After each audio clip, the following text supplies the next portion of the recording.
পাল্টাপাল্টি সামরিক উত্তেজনায় আবারও চাপের মুখে যুক্তরাষ্ট্র ইরানের যুদ্ধবিরতি। মার্কিন সেন্ট্রাল কমান্ড সেন্টকম জানিয়েছে, হরমুজ প্রণালীর দিকে অগ্রসর হওয়া 4টি ইরানি ড্রোন ভূপাতিত করেছে যুক্তরাষ্ট্র। পরে গরুক ও কেশম দ্বীপে থাকা নজরদারি রাডার স্থাপনায় হামলা চালায় তারা। যুক্তরাষ্ট্রের দাবি, সামুদ্রিক হামলা প্রতিরোধ এবং আন্তর্জাতিক নৌপথের নিরাপত্তা নিশ্চিত করতেই এই পদক্ষেপ। একই সঙ্গে কুয়েত ও বাহরাইন লক্ষ্য করে ছোড়া ক্ষেপণাস্ত্র এবং ড্রোনও প্রতিহত করার কথা জানায় মার্কিন বাহিনী। তবে ইরান বলছে, রাডার স্থাপনায় হামলা যুদ্ধবিরতির সরাসরি লঙ্ঘন। এদিকে উত্তেজনা বাড়াতে থাকায় দুই দেশের মধ্যে মধ্যস্থতা প্রচেষ্টা জোরদার করেছে পাকিস্তান। এই প্রেক্ষাপটে দেশটির স্বরাষ্ট্রমন্ত্রী মহসিন নকভি তেহরানে ইরানের স্বরাষ্ট্রমন্ত্রীর সঙ্গে বৈঠক করেছেন। উভয় পক্ষই আঞ্চলিক শান্তি প্রতিষ্ঠায় সংলাপ ও কূটনৈতিক প্রয়োজনীয়তার উপর গুরুত্ব আরোপ করেছে।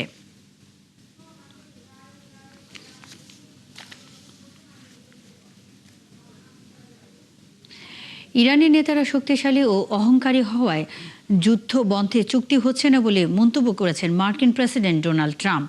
তবে ইরানের কাছে চুক্তি ছাড়া কোনো বিকল্প নেই বলেও হুঁশিয়ারি দেন তিনি। উইসকনসিনের চিপেওয়া ফলসে এনবিসি নিউজের একটি সাক্ষাৎকারে এই মন্তব্য করেন তিনি। ট্রাম্পের এই মন্তব্য এমন এক সময়ে এলো যখন যুক্তরাষ্ট্র ও ইরানের যুদ্ধ বন্ধে তৎপরতা চালিয়ে যাচ্ছে পাকিস্তান। এর আগে দুই দেশ গত এপ্রিলে একটি যুদ্ধবিরতিতে সম্মত হয়। কয়েক দফায় এর মেয়াদ বাড়ানো হয়, যা এখনও চলমান। তবে সম্প্রতি হরমুজ প্রণালীর কাছে যুক্তরাষ্ট্র ও ইরানের মধ্যে পাল্টাপাল্টি হামলার জেরে আবারও নতুন করে উত্তেজনা ছড়িয়ে পড়েছে।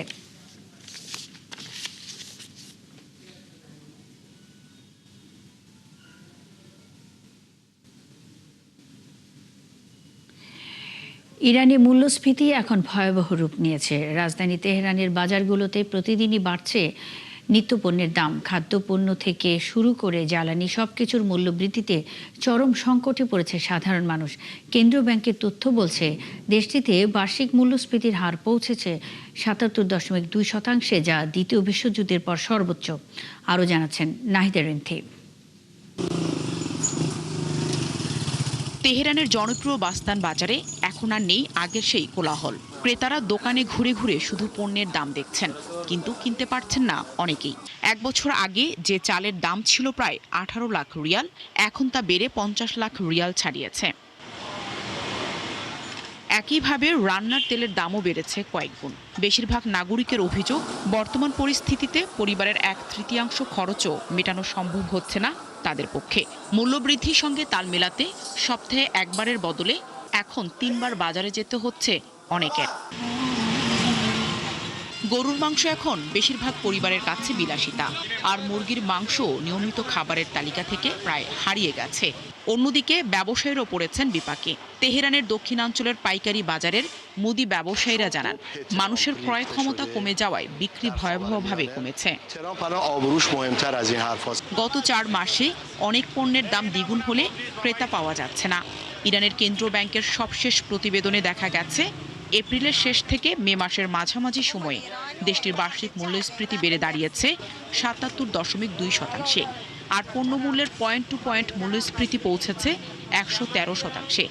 দ্বিতীয় বিশ্বযুদ্ধের পর এটাই সর্বোচ্চ মূল্যস্ফীতি। বিশ্লেষকদের মতে, ভর্তুকিযুক্ত মুদ্রা ব্যবস্থা বাতিল, রাজনৈতিক অস্থিরতা, সাম্প্রতিক সংঘাত, জ্বালানি ও মজুরি বৃদ্ধি এবং সমুদ্রপথে বাণিজ্যিক প্রতিবন্ধকতা সব মিলিয়ে ইরানের অর্থনীতি এখন চরম বিপর্যয়ের মুখে পড়েছে। অর্থনীতিবিদদের সতর্ক বার্তা, দ্রুত কার্যকর পদক্ষেপ না নেওয়া হলে মূল্যস্ফীতির এই চাপ আরও গভীর সামাজিক ও অর্থনৈতিক সংকট তৈরি হতে পারে। ক্রমাগত মূল্যবৃদ্ধির ফলে ইরানের মধ্যবিত্ত ও নিম্ন আয়ের মানুষের জীবনযাত্রা দিন দিন কঠিন হয়ে উঠছে। আয় কমছে, সঞ্চয় ফুরিয়ে যাচ্ছে, আর নিত্য প্রয়োজনীয় পণ্য কেনাও হয়ে উঠছে বড় চ্যালেঞ্জ।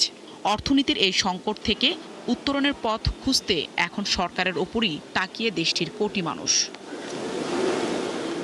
নাহিদা রিন্থি, ৭১।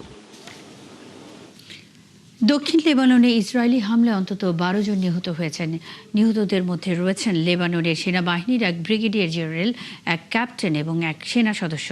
খারদালি নাবাতি সড়কে একটি সামরিক যান লক্ষ্য করে চালানো হামলায় প্রাণ হারান তারা। এই ঘটনাকে লেবাননের সার্বভৌমত্বের সুস্পষ্ট লঙ্ঘন বলে আখ্যা দিয়েছেন দেশটির প্রেসিডেন্ট জোসেফ আউন।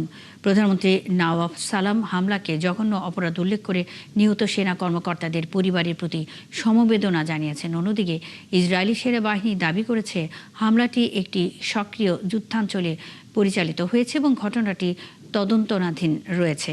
এদিকে সাইদন ও নাবাতিয়া জেলার বিভিন্ন এলাকায় আলাদা বিমান ও ড্রোন হামলায় আরও কয়েকজন নিহত হয়েছেন। হামলার ঘটনায় ক্ষোভ প্রকাশ করেছে হিজবুল্লাহ, ইরান, সৌদি আরব, জর্ডান, কাতার এবং জাতিসংঘ শান্তিরক্ষা মিশন ইউনিফিল।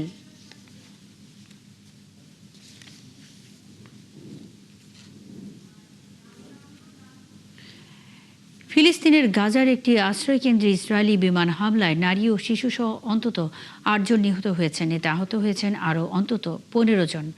গাজা কর্তৃপক্ষ জানিয়েছে গত ২৪ ঘন্টায় উপত্যকা জুড়ে চালানো একাধিক হামলার মধ্যে আশ্রয়কেন্দ্রের এই হামলাটি অন্যতম। এছাড়া গাজার তুফা এলাকায় একটি শিশু হাসপাতালের কাছে ট্যাঙ্ক এবং ড্রোন থেকে গুলি চালানো হয়। এসব হামলার ঘটনা এমন সময় ঘটল যখন যুদ্ধবিরতির প্রক্রিয়া নিয়ে আলোচনা করতে মিশরের বৈঠকে বসেছেন সংশ্লিষ্টরা।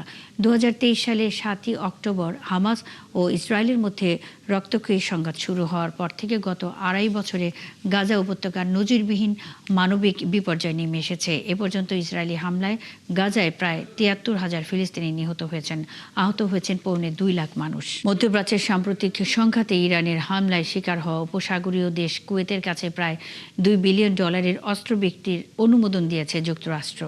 স্থানীয় সময় শুক্রবার এক বিবৃতিতে এই তথ্য জানিয়েছে মার্কিন পররাষ্ট্র দপ্তর। প্রায় $1.98 বিলিয়ন এই চুক্তির আওতায় কুয়েত উন্নত ড্রোন প্রতিরোধ প্রযুক্তি কিনতে পারবে। এসব প্রযুক্তি সরবরাহ করবে মার্কিন প্রতিরক্ষা প্রতিষ্ঠান অ্যান্ডুরিল। ওয়াশিংটনের দাবি, এই চুক্তি মধ্যপ্রাচ্যে যুক্তরাষ্ট্রের নিরাপত্তা ও পররাষ্ট্র নীতির লক্ষ্য বাস্তবায়নে সহায়তা করবে, পাশাপাশি কুয়েতের প্রতিরক্ষা সক্ষমতা আরও শক্তিশালী হবে।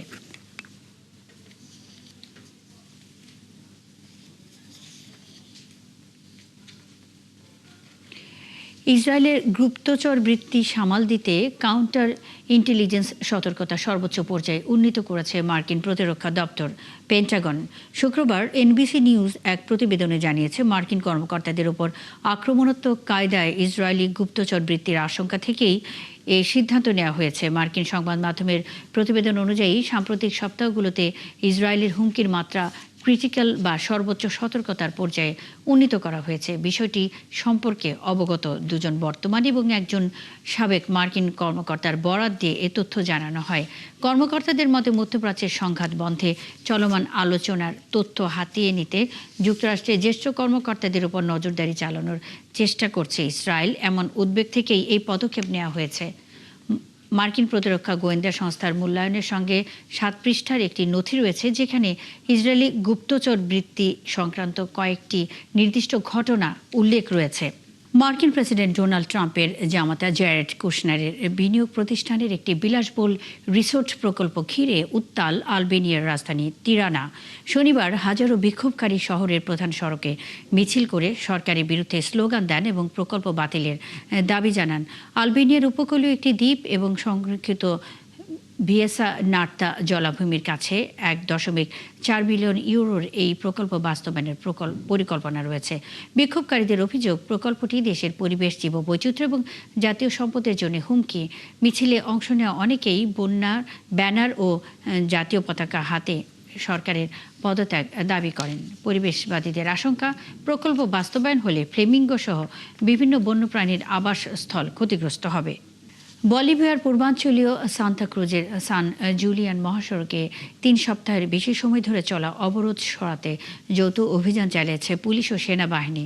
অভিযান চলাকালে অবরোধকারীদের সঙ্গে নিরাপত্তা বাহিনীর সংঘর্ষ হয়। কর্তৃপক্ষ জানিয়েছে, গুলিবর্ষণে অন্তত 2 পুলিশ সদস্য আহত হয়েছেন।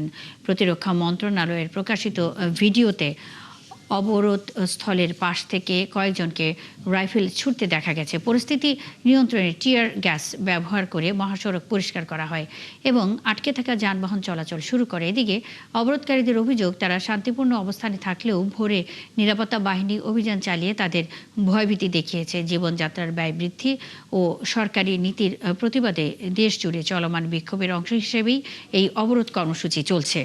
4 বছর পেরিয়ে গেছে রাশিয়া ইউক্রেন যুদ্ধের। বিশ্বের সবচেয়ে বড় সামরিক সংকটগুলোর মধ্যে অন্যতম এই সংঘাত থামাতে নেওয়া হয়েছে অসংখ্য কূটনৈতিক উদ্যোগ। সম্প্রতি রাশিয়ার প্রেসিডেন্ট ভ্লাদিমির পুতিনের সঙ্গে সরাসরি বৈঠকের প্রস্তাবও দিয়েছেন ইউক্রেনের প্রেসিডেন্ট ভলোদিমির জেলেনস্কি। তবে কতটা সফল হতে পারে সরাসরি আলোচনার চেষ্টা? সংঘাত নিরসনের বাধাগুলোই বা কোথায়, জানাচ্ছেন আরাফাত ইসলাম। 2022 সালের ফেব্রুয়ারিতে শুরু হওয়া ইউক্রেনের বিরুদ্ধে রাশিয়ার সামরিক অভিযান রূপ নিয়েছে শতাব্দীর অন্যতম দীর্ঘস্থায়ী যুদ্ধে। কোনো পক্ষের নেই বিজয়ের সম্ভাবনা, তবে ধ্বংস আর মৃত্যুর মিছিলে যোগ হচ্ছে নতুন নাম। 4 বছরের বেশি সময় ধরে চলা এই যুদ্ধ এখন শুধু রাশিয়া ও ইউক্রেনের মধ্যকার সংঘাত নয়, ইউরোপের নিরাপত্তা, নেটোর ভবিষ্যৎ, রাশিয়ার কৌশলগত অবস্থান এবং পশ্চিমা বিশ্বের ভূ রাজনৈতিক স্বার্থের সঙ্গেও গভীরভাবে জড়িয়ে গেছে।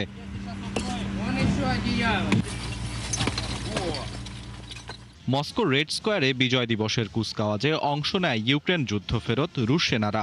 একই সময়ে নেটো সমর্থিত শক্তির বিরুদ্ধে রাশিয়ার লড়াই হিসেবে যুদ্ধকে তুলে ধরেন পুতিন। অন্যদিকে কিয়েভ বলছে এটি তাদের স্বাধীনতা ও রাষ্ট্রীয় অস্তিত্ব রক্ষার যুদ্ধ। এখানেই তৈরি হয়েছে প্রথম ও সবচেয়ে বড় মতপার্থক্য। বিশ্লেষকদের মতে শান্তি আলোচনার পথে সবচেয়ে বড় বাধা দখলকৃত ভূখণ্ডের মালিকানা। ক্রিমিয়া সহ ইউক্রেনের 4টি অঞ্চলকে নিজেদের অংশ বলে দাবি করছে মস্কো। আর ইউক্রেনের সাফ কথা, সার্বভৌমত্ব বিসর্জন দিয়ে কোনো চুক্তি নয়। বড় মতবিরোধ রয়েছে নিরাপত্তার নিশ্চয়তা ঘিরে। ইউক্রেন চায় ভবিষ্যতে রুশ হামলা ঠেকাতে পশ্চিমা নিরাপত্তা নিশ্চয়তা এবং নেটোর সাথে আরও ঘনিষ্ঠ সম্পর্ক। কিন্তু মস্কো বরাবরই নেটোর সাথে কিয়েভের ঘনিষ্ঠতাকে নিজেদের জন্য হুমকি বলে মনে করে আসছে। জটিলতা আছে যুদ্ধবিরতির শর্ত নিয়েও। ইউক্রেন চাইছে পূর্ণ যুদ্ধবিরতির মাধ্যমে আলোচনা শুরু হোক। এ কারণেই জেলেনস্কির খোলা চিঠিতে আলোচনার আগে অস্ত্রবিরতির আহ্বান জানিয়েছেন। কিন্তু রাশিয়ার অবস্থান হলো যুদ্ধক্ষেত্রে অর্জিত বাস্তবতাকে স্বীকার করেই যে কোনো সমঝোতা হতে হবে, যার অর্থ দখলকৃত অঞ্চল ছাড় দিতে নারাজ ক্রেমলিন।